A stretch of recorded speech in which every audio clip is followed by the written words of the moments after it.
So many times in our life, we tell ourselves that our value equals our circumstances. Now, society makes it a habit to tell us that our worth is based on our circumstances, and if you mess up, it lowers dramatically. After hearing that and after knowing that fact, I knew I had to make a choice. I could either allow other people or events that I'm going through define my worth, or I could stand on the truth. And I want you to make that same decision right now. Are you going to let others decide how valuable you are and define you by your perceived failures? Now, the truth is, we all are valuable. The world will tell you many lies, but despite that fact, I always believe that I am valuable despite my circumstances. And I carry something that no one else has, and so do you. Hi everyone, I'm Savanna, and this is Mental Mondays with Savanna, a motivating, mental cleansing, and energy boosting podcast. I focus on how one can improve their mental health while helping you build a better mindset, better habits, and a better life for yourself. I'm a 15-year-old CEO, a passionate storyteller, and an optimistic dreamer who views the world through a different set of lenses. I came on here to share that unique view with you. My biggest hope is that my videos ignite a spark in you to seek your highest potential and so that you can live a life without limits. Let's dive into it.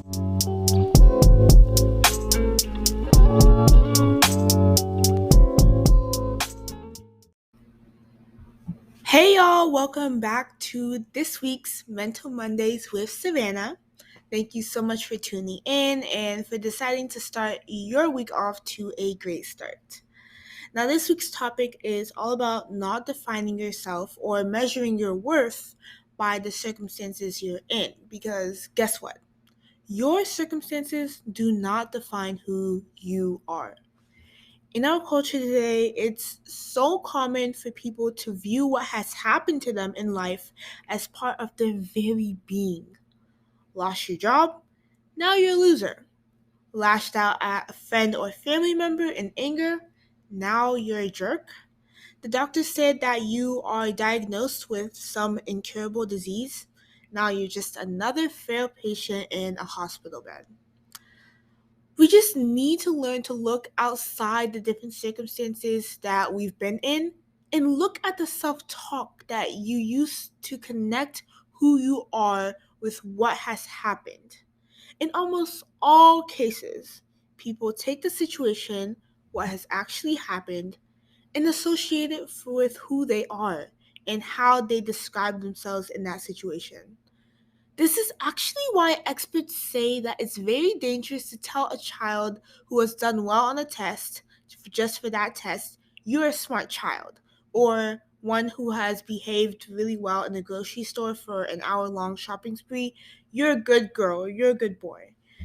That specific behavior does not define that person. Yes, the child may have behaved well during that shopping trip, but that trip alone does not define the child as good or bad. Nor does having a meltdown during the same shopping trip define the child as bad. The child is inside the situation, not defined by it. Now, the problem with defining yourself by what has happened to you is that life is so much more random than we actually think it is. Yes, sometimes the person who studies hard or who puts all of their hours in is succeeds in a way that someone who isn't putting in the effort does not. But as much as you may not like to admit, there are also people who don't put a lot of effort and are naturally talented in a certain way, or maybe they're connected with the right people or are just in the right place at the right time. Controlling what happens to you is not as easy as it might seem. But what exactly does it mean to build your self-confidence up and move through life in an unshakable manner, no matter what the outward circumstance might be? It means that you need to learn to stop separating who you are and how you think about yourself from what happens to you, good or bad. People who are super smart and talented and even well networked and liked get laid off from their jobs. Someone who is really devoted to health and wellness and takes good care of their physical body still gets sick. Someone who is faithful and loving towards their spouse can still get cheated on. Being a good person doesn't mean that only good things will happen to you. So we need to understand that these events that occur aren't because we are good or bad. And it shouldn't define us or be a guide for the way that we live for the rest of our lives. It's also extremely important to be constructive and learn to step back from what happens and observe it as an outsider. For example, let's say your friend got fired from their job and that they've been committed to and they've just been diligently working all these years. You probably wouldn't say, geez, what trouble did you cause now to get laid off for? You're a nobody and you have no talent. That's probably why they fired you. Instead, you'd probably defend them and say, I cannot believe they fired you. You've been dedicated to this for years and you worked extremely hard. Don't let this define who you are, or something along the lines of that. Now, the first portion is what people usually tell themselves. You would immediately put the blame on you, convincing yourself that you are the root of the problem.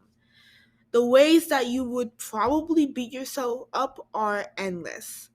But many times we just need to understand events just happen and they are out of our control. You did nothing to cause it and you were just there.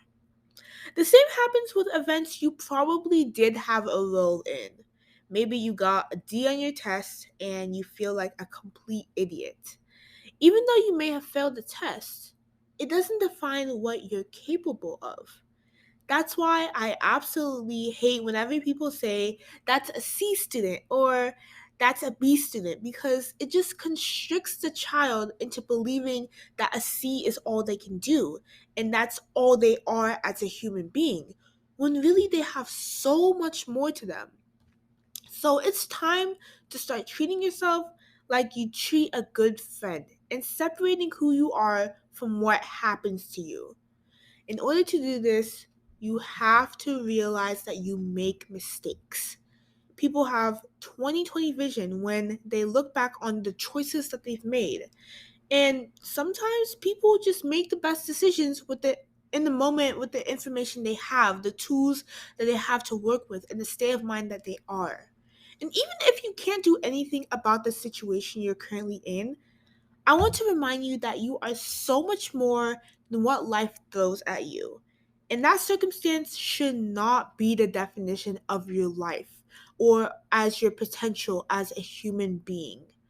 Also, remember that the circumstance is just the beginning, it's just the start. It's not the end of your journey. It should only be the start, and it should not define your journey and who you are as a person. This episode is dedicated to a special young lady who's extremely smart, talented, and outgoing. Her name is Melissa, and she's a brilliant 17-year-old sophomore at Pace University who started college at age 16. She literally has the brightest smile and is super intelligent, well on track to contributing to humanity at a very early age. But in September of 2020, Melissa was diagnosed with osteosarcoma, which is in her left femur and is a rare and aggressive form of bone cancer. To be honest, after hearing this news, I was thinking really hard about what I could do to chip in and help. So I decided that I wanted to do more than just raise money for her situation. I also wanted to connect with her on a personal level. And wherever you are, Melissa, I want to let you know that you are so much more than what you're currently going through. I might not know all the details about the storm that you're facing right now, and I could only imagine how you're feeling. But I want to let you know that I don't see you as a cancer patient. I see you as an intelligent teenage girl who passed all her marks in her classes. I see you as a person who is passionate about giving humanitarian aid to underdeserved communities. And just a reminder, I am not downplaying her condition that she's in right now. Rather, I'm saying that it doesn't define her life and her existence, and she's so much more than this condition. And that goes the same with all of you. Beneath that rare bone cancer Melissa supposedly has, she's not a cancer victim. She's a clever student enrolling in a private college at just age 16 with the intelligence and perceptiveness to comprehend peace and justice studies in her line of work. She's a bright girl who loves health and science and has a knack for researching and communicating in the health sector. And she was captain of the track and field team and a part of the National Honor Society. So, wherever you are, I just want to let you know, Melissa, that you are so much more than what you're going through. And I see you as a bright and clever student. And I hope you see yourself the same as well. Now, for everyone else, she is currently receiving chemotherapy at the Bloomberg's Children's Center at Johns Hopkins Hospital. There has been a GoFundMe set up for her treatment, and I'll put it in the description box below where you can show her your love and support. And I know that the topic for today was not letting your circumstances define who you are, but please also remember that we also should not let circumstances define other people's lives. We make it such a habit to immediately judge people based on what they've been through, but they are so much more than what they are currently facing right now. So, no matter what happened to you or what you're going through right now, you need to understand that you are not your circumstances. But how exactly do we stop these toxic thoughts and behaviors? Here are a few steps that we can implement. So the first one is to stop using words that either belittles you or inflates who you are as a person because of the circumstance that you're facing. In order to do this, you have to be straightforward about what happened so you can be more constructive about how you see yourself. For example, you need to start saying stuff like we all need to start saying stuff like, I was laid off, or I won the award, or even I lost my temper. Saying stuff straightforward like that. Record what happened and stop adding extra commentary and extra sentences after that, like because I'm a jerk or because I'm the smartest person in the workplace. So to repeat what I just said and to clarify, instead of saying I won the award because I'm the smartest person in my workplace, just say I won the award. Or instead of saying I was laid off because I'm the world's biggest loser, just say I was laid off. Because the more objective you can be and separate yourself from what happens, the more perspective you will be able to develop over time. And that way, you won't be able to tie your circumstances to yourself. It also helps you start measuring your potential with what you could do, not by what event happened. So that's the first step. The second step is to be careful of your self-talk. It is so common for people to use a circumstance to list all the things that they love or they hate about themselves. So catch yourself whenever you start going down a spiral of how terrible you are or how you need to change yourself or stay exactly the same. Also, telling yourself that you're all powerful can dictate the course of your life for better or for worse. And sometimes it might leave you with too much power to make the wrong choice. Yeah, you need to talk positively about yourself and not let anything define your worth. But there's also a fine line between boosting your self morale and boosting your ego. All I'm saying is that You should believe that you are valuable, but refrain from spending so much energy in your head telling yourself all about yourself. The story that you're painting in your head isn't always true, and you might find yourself actually limiting your opportunities by doing this. So remember to not let these circumstances define who you are, but also make sure that you know who you truly are inside and how much you truly are worth.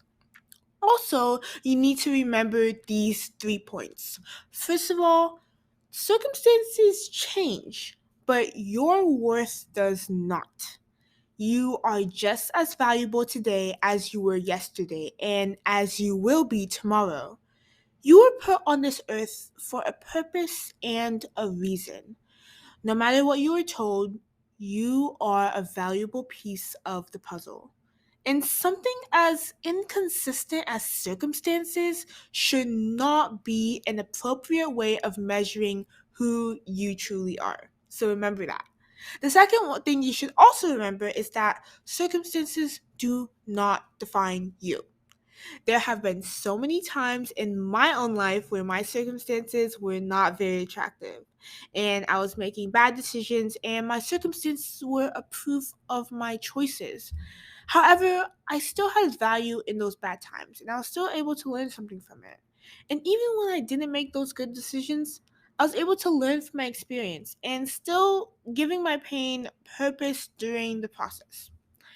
And third, when your circumstances are out of control, your value still remains constant.